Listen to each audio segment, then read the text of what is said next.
So the main question was that if they're Yeah. thinking about what to do, uh, Yeah. what is the ABC of marketing they need to know? What is the first step that ideally I should take to prepare myself for the real world? You're talking about someone who's just finished school and or is a graduate. Honestly, more importantly, someone who just wants to start. It doesn't Okay. matter where they are in their lives. It could even Okay. be they are our age and they want to shift. But Sure. it's they have no idea, no background. So think of it as a 17-year-old or 21-year-old, Right. right? And they decided I want to try this out. What should they do? See, I think for someone in that situation, it's really important to talk to the right people. Okay. So if you want to get into marketing, it means that there is already intent. There is intent to start up something new. When I say startup, I'm talking about a potential career.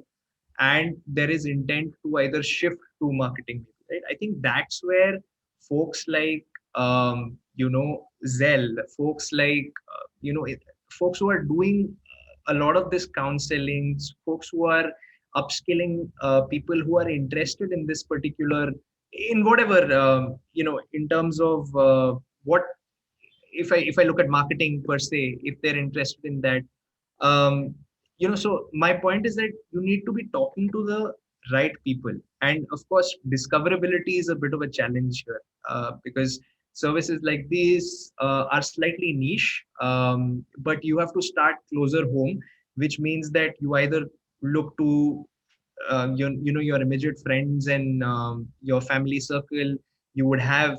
And if you are, any school you may have gone to, any college you may have gone to, you will have alumni.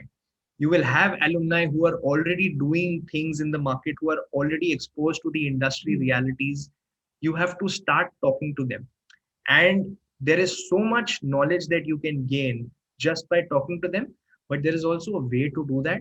A lot of these millennials that I have interacted with, one common complaint that I have personally is that they feel entitled to receiving information and they feel entitled to your time. Right. So there is a way to approach people, ask them for their time also. And trust me, 9 out of 10 people will not hesitate twice before they commit to that time and tell you exactly what you need to do, or at least point you in the right direction. Even if person A doesn't know enough about the industry, they'll be like, okay, let me connect you with person B because I think he or she would be a good fit in terms of giving you the right kind of advice. So I Yeah. think start there. But as I keep harking back to this, where you have to ask the right questions to the right people. And I think very often what we do is we reach out to either the wrong people or we are asking the wrong questions. So that is something that I would The right questions to ask. like. Figure out if your aptitude and you have the ability to create a skill set in the field of marketing and any field, any the Correct, domain is marketing. The niche can correct, be anything. correct. What Absolutely right questions that someone who would like to ask? Maybe they can probably reach out to you or Tisha after this and correct. ask the right questions. So what can they ask? Yeah. So see, honestly speaking, when you're looking to become a digital marketer, you have to have a love for. I can't say like a major love, but I would say you need to be in love. Probably love is a strong word, but you need to like the concept of what communication you're receiving from brands, what you have been exposed to as an end customer for a really long time, and you have to be curious about how these folks are doing it. Now, if you've decided, okay, I don't want to, maybe like traditional marketing is not my kind of thing. I want to look at more, from a digital marketing standpoint, you have to actually, you mentioned how folks who use social media believe that social media marketing is easy. But believe me, social media marketing will become easier if you really love social media, if you really understand, because even if you build that audience of 2000 odd, you're doing something right. And that's what a brand is trying to replicate at a much larger scale. So those little things are going to come in handy. And when you're asking questions, I would say some of the questions that you need to ask, and really these are also myths that I'm busting along the way, right? So marketing is so much about data today, whether it's traditional, whether it is digital. Not everything is about a nice, quirky, creative copy like the likes of a Zomato, Swiggy, or a Dunzo would do, right? that is going to get you eyeballs. But at the end of the day, you need to understand, or rather, the questions you need to be asking is, what is this campaign helping this brand achieve? If a Zomato is sending me a Valentine's Day push notification campaign saying that, hey, are you single tonight? Why are they doing that? Is that just because it's Valentine's Day? No, it's because they're trying to create purchase intent, right? They're trying to bring you back to the app. They'll give you a nice discount code and they'll get you to purchase. So for anyone looking to get into marketing, if you start thinking about it from the brand's perspective, if you start thinking about why they're doing it, I think that's a great place to start off with. Whatever you do post that, whether it's a digital marketing certificate, whether it is certification, whether it's getting acquainted with digital marketing tools, understanding how the backend works, how they're optimizing their campaigns, how budgets work, all of that becomes secondary. The curiosity to ask those questions. Why is a brand doing what they're doing? And putting yourself in that situation where you are playing the role of the customer and also the brand, I think that is a great starting point. So, if you had to suggest, let's say, top three domains, right? Sorry, niches in the marketing domain today, Sure. that if somebody with zero marketing background wants to get into, education wise or experience wise, Right. the three which either have a strong future or it's extremely easy to get into and build your way forward from there. Which are the three niches you would suggest somebody to take up?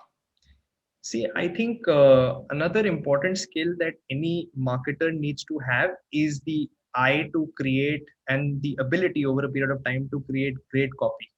Okay, so it doesn't matter whether you're a digital marketer at a consumer tech company like a Zomato or a Swiggy, or you are sitting behind a desk at an HUL or a Unilever, or you are working in an NGO. The ability to create content and copy and content. Okay, so let me just expand that. Not just being a good Sorry, can copy. you explain Sure. to the audience what you mean by copy? Because Yeah, so copywriting would basically be, just think of yourself, that last catchy subject line that you saw from Swiggy that compelled you to click on that, right? That is copy. You clicked on that, you see, at the end of every year, they send you a report card saying yeah, that you ordered these many times. This is the amount of money that you saved. These are the number of calories that you consumed. That is copy, right? yeah. That is, it's catchy. They're giving you a grade. They're saying, okay, this year you got an A+, all of Like that, on, right? on LinkedIn, I've seen recently, like since a few weeks, Cred Yeah. customers get a very nicely written copy of an upgrade or something where they are saying that now we've upgraded and the bugs and all will, and it's written so beautifully. I saw that. I saw that. Yeah. Taken It's a a, screenshot and posted. Yeah, correct. It's almost like, the bug saying that we are leaving the building or something correct. like It that, right? was brilliant. Yes. Yeah, so that's what copy is. Content is beyond textual copy, like the copy that you write. So you have textual copy, you have video, you have graphics, you have audio, different forms of content, right? That's the key difference. But what I'm getting at is, if you have that skill, and let me tell you, some people have it innately because of the amount of reading that they may have done at a younger age, because of the company that they may have kept. Those are like, factors that we can't control. We sometimes we can, sometimes we can't. But this is a skill that you can definitely imbibe over a period of time, reading, working, reworking, and it is a skill that you will definitely hone while you're on the job, right? So So copywriting is the first one. right. So a copywriting or a copywriting or a, I'm going to extend that a little bit and say content also, because copywriting will be like one thing to start off with. Now, as a copywriter, you can get a job at an agency. You can get a job at any B2C or B2B company also. It's an entry level role, which is going to set the foundation for you, whether you end up doing traditional marketing, or when I say traditional, I'm talking about print, overhead billboards, advertisements, all of that. Or you get into digital, because years down the line, you may not actually be sitting and writing that copy, but boss, this is going to click and I'm going to get this done. And this is my thought behind what campaigns we are going to run, etc., etc. Right? So that is one aspect of it. See, digital marketing will continue to grow in importance. That goes without saying. I mean, I'm I'm not an outright industry expert that I have been in this industry for so long, but I can say with assurance that it's not going anywhere. What will happen in digital marketing is that a lot of the functions will now start becoming, tool driven, will become more dependent on technology.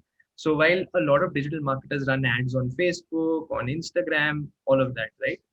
But many of these minor functions there are tools for even those minor functions, which means that the manual labor that a digital marketer originally had to do is gradually decreasing. Correct. That So evolution is now gonna. I mean, absolutely. yeah. Absolutely. And the beauty is that it does not make the role of a digital marketer obsolete at all.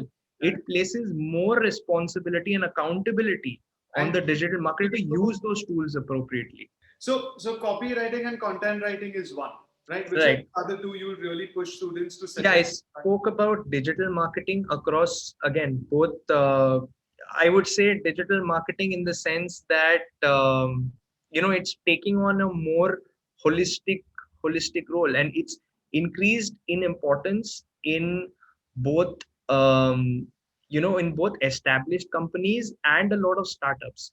Because I'll tell you why it's digital marketing is so important to startups, because it's the easiest way to go to market and reach your customers, right?